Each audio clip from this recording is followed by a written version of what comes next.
इस पर पंडित धीरेन्द्र कृष्ण शास्त्री की बात करते हैं।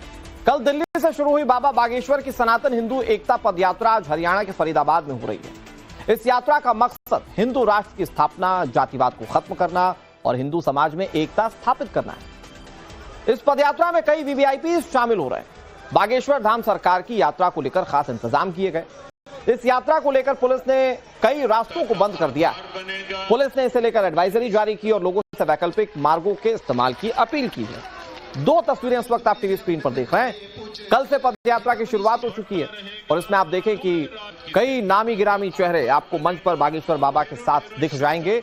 आज फरीदाबाद में पदयात्रा है और कई राजनेताओं से लेकर कई धर्मावलंबियों और साधु संतों के शामिल होने की उम्मीद है। देश भर से आए साधु संतों और भक्तों के साथ बाबा बागेश्वर ने पदयात्रा की है।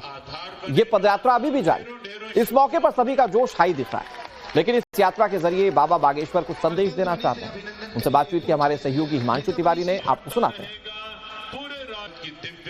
बाबा बागेश्वर की पदयात्रा का आज दूसरा दिन है और आप यहाँ पर देख सकते हैं कि ये पदयात्रा यहाँ पर लगातार चल रही है। बाबा बागेश्वर की ये पदयात्रा चल रही है। तमाम जो लोग हैं वो एक एक करके उनसे मुलाकात कर रहे हैं और लोगों की आंखों में आंसू भी आ रहे हैं। आज देखिए, हमसे बातचीत करेंगे। आज पदयात्रा का दूसरा दिन है। लोग मिल रहे हैं, लोगों की आंखों में आंसू देख रहे हैं। ये सब बालाजी की कृपा है, सन्यासी बाबा का आशीर्वाद है। हम तो माध्यम हैं। हनुमान जी हमसे ये कार्य करवा रहे हैं। इस देश को हिंदू राष्ट्र बनाने के लिए जब तक तन में प्राण रहेंगे तब तक हम हिंदू एकता के लिए जिएंगे, हिंदू एकता के लिए ही मरेंगे। आपका एक उद्देश्य ये भी है कि कृष्ण लला हम आएंगे, माखन मिश्री खाएंगे। तो एक भव्य कृष्ण मंदिर, कृष्ण जन्मभूमि में बनना चाहिए। इस पदयात्रा का एक उद्देश्य वो भी है। क्या कहेंगे? देखो, वह 3 जगह जो हैं वो सिद्ध रूप से काशी रामलला बन ही गए और तीसरी मथुरा ये सनातनियों की ही है। विदेशी आक्रांताओं ने षड्यंत्र करके वहां पर विवाद उत्पन्न किया।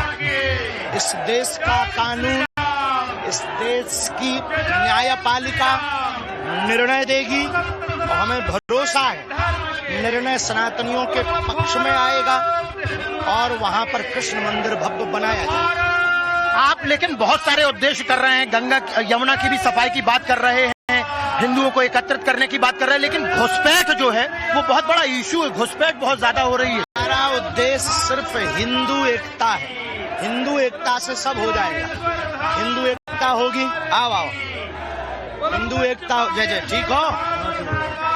हिंदू एकता होगी तो वो अपनी संस्कृति को जानेगा, यमुना जी को निर्मल रखेगा, गौ माता को पालेगा तो गौ संरक्षण होगा, गौ संवर्धन होगा। हिंदू एकता होगी तो वो मस्तक पर तिलक लगाएगा, जीर्ण शीर्ण पड़े मंदिरों का जीर्णोद्धार कराएगा। हिंदू एकता होगी तो जैसे मस्जिदों के साथ मदरसे हैं वैसे ही मंदिरों के साथ गुरुकुलम खुलेंगे।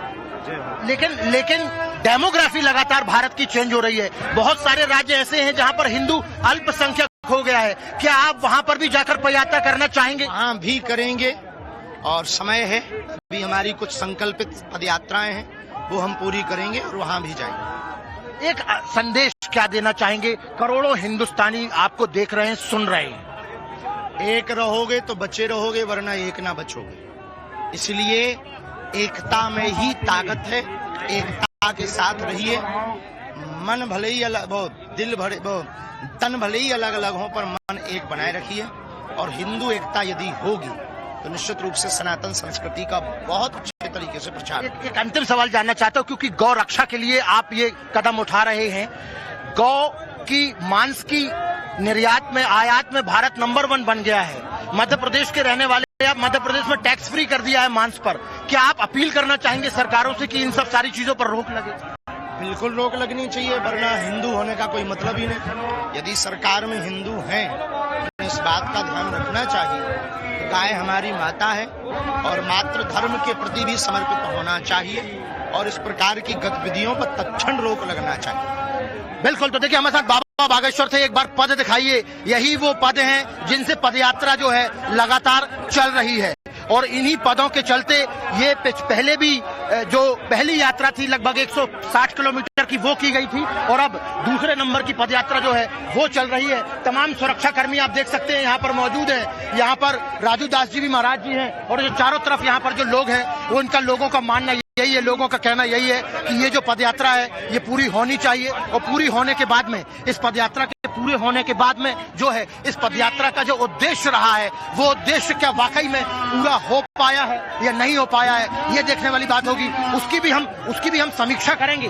उस पदयात्रा जो पहली पदयात्रा थी और अब जो दूसरी पदयात्रा है, इन दोनों पदयात्राओं की समीक्षा होगी और समीक्षा होने के बाद में जो वो चाहते हैं, जिस उद्देश्य की पूर्ति के साथ में ये पदयात्रा की जा रही है, क्या वाकई में उस उद्देश्य की पूर्ति हो गई है। सुरक्षा की दृष्टि से चारों तरफ बैरिकेडिंग भी कर दी गई है, रास्ता लगाया गया है जिससे कि जो बाहर के लोग हैं वो अंदर ना आ सके।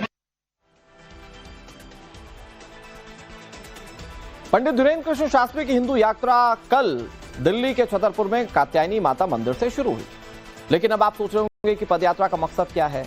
ये खुद बाबा ने क्लियर किया। मैं आपको कुछ बिंदुवार समझाने की कोशिश करता हूं कि इस पदयात्रा का मकसद है क्या। पहला मकसद है सनातन की मान प्रतिष्ठा बनाए रखना, जो कि बागेश्वर बाबा खुद बताते हैं। दूसरा इसका संकल्प है हिंदुओं को एकजुट करना। बागेश्वर बाबा कह रहे हैं मैं हिंदुओं को एकजुट करके रहूंगा इस तरह की यात्राओं से। तीसरा संकल्प अवैध धर्मांतरण नहीं होने देंगे। चौथा संकल्प छुआछूत भेदभाव मुक्त भारत बनाने का है। पांचवा संकल्प देवी देवताओं का अपमान ना सहने और कहा कि जो छेड़ेगा उसे छोड़ेंगे नहीं, ये पांचवा संकल्प। छठा संकल्प गाय गंगा गीता गायत्री की रक्षा करने का है और सातवां बड़ा संकल्प है ग्रंथ और संत के मार्गदर्शन में जीवन जीने का। बागेश्वर बाबा ने यात्रा में शामिल होने वाले सनातनियों साधु संतों को इन्हीं संकल्पों के साथ आगे बढ़ने की शपथ भी दिलाई। देखिए, बाबा बागेश्वर की पदयात्रा के दूसरी पदयात्रा के दूसरे दिन यहाँ पर मौजूद हैं, जो कि दिल्ली से हरियाणा की तरफ जा रही है और हमने इस पदयात्रा के अलग अलग रंग आपको दिखाए। एक रंग और हम आपको दिखाना चाहते हैं कि इस पदयात्रा में क्या कुछ हो रहा है। आप मेरे पीछे एक तस्वीर देख रहे होंगे जिसमें बाबा बागेश्वर तिरंगा झंडा लहरा रहे हैं, तिरंगा झंडा लिए हुए हैं और उसमें लिखा है सनातन हिंदू एकता पदयात्रा। लेकिन ये तो एक तस्वीर है, वास्तविकता क्या है वो हम आपको दिखाते हैं। देखिए आगे आइए, कार्तिक हमारे विजय जो है वो तस्वीर आपको दिखाएंगे। ये देखिए, ये तिरंगा देखिए, यहाँ कार्तिक यहाँ सामने से आके दिखाइए, इस तिरंगे की लंबाई दिखाइए, इस तिरंगे की लंबाई दिखाइए। ये लगभग 108 फीट लंबा तिरंगा है। यहाँ पर लोग नाच रहे हैं, गा रहे हैं, खुशी मना रहे हैं। देखिए लोग नाचते हुए, गाते हुए, इठलाते हुए, अपने प्रभु को याद करते हुए धीरे धीरे आगे बढ़ रहे हैं। बागेश्वर बाबा के 10 दिन की यात्रा कैसे 3 राज्यों में 5 करोड़ से ज्यादा लोगों के बीच हिंदू एकता का मैसेज पहुंचाएगी, मैं आपको बताता हूं। बागेश्वर बाबा की हिंदू जोड़ो यात्रा रोजाना 15 किलोमीटर का सफर तय करेगी। दिल्ली, हरियाणा, उत्तर प्रदेश के कई गांव और शहरों से होते हुए ये यात्रा वृंदावन में खत्म होगी। कल पहले दिन दिल्ली के छतरपुर मंदिर से दिल्ली के जीरखोद मंदिर तक यात्रा पहुंची। यात्रा का आज दूसरा दिन है। फरीदाबाद के बायोटेक कॉलेज से फरीदाबाद के दशहरा मैदान NIT तक ये यात्रा होगी। तीसरे दिन कल 9 नवंबर को बल्लभगढ़ मंडी से सीकरी के डॉक्टर HN अग्रवाल धर्मशाला और ध्रुव गार्डन तक यात्रा पहुंचेगी। 10 नवंबर यानी कि चौथा दिन हरियाणा के परथला से पलवल यात्रा पहुंचेगी। 5वें दिन यानी कि 11 नवंबर को पलवल के शुगर मिल से मीठा गांव तक यात्रा होगी। छठे दिन 12 नवंबर को हरियाणा के होडल मंडी से वनचारी तक यात्रा पहुंचेगी। 5वां दिन 13 नवंबर कोसी मंडी मथुरा में प्रवेश करेगी यात्रा। बहुत अहम दिन होगा। 8वां दिन 14 नवंबर का मथुरा में वैकमेट इंडिया कंपनी के सामने से गुप्ता टेंट एंड छाता बिलौठी तक यात्रा निकाली जाएगी। फिर 9वें दिन 15 नवंबर को मथुरा के जैत में राधा गोविंद जी मंदिर तक यात्रा जाएगी।